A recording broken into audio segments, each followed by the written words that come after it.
Balдар, azı kursdan çıkarıp okuda kısqa, nusqa, jumoqtor degan son kitap var ekan. Mana shu kitapning ichidan men sizlarga kichkinagina ichimchi menen fil degan Indiyaga jumoq keltiradi. Filni bilasizlarmi? Qayerda yashaydi? Afrikada. To'qoyda. O'ta cho'ng jonivor. Ana chumchuq kichkinagina chumchuq keltiradi. Filning ustida kichkinagina chumchuq turadi.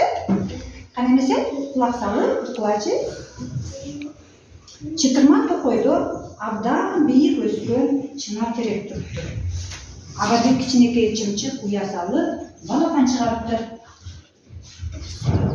Bir yo'l bu vaqtda bir alt fil kelib so'kina boshlaydi. Terek tümden qo'lga chiqirib qoldi ekan. Tushib qolgan edi.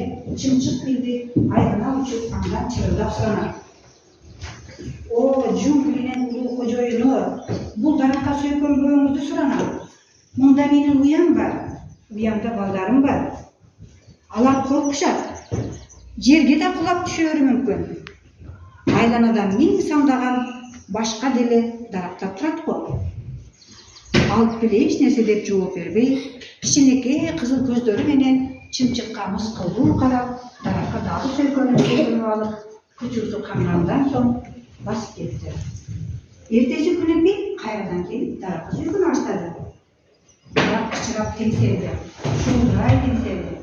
Balabandab, chiyqillab enesine jalishdi. Chumchuqning ag'darim achusiga filga qattiq chizildab sanaydi. Qarachi. Ikki bilgan nima? Bunday to'g'ri bo'lgan filga Hindistondan jungllarning esine ilmi qilasan. Men hozir bu daraxtni tuyman o'qiraman.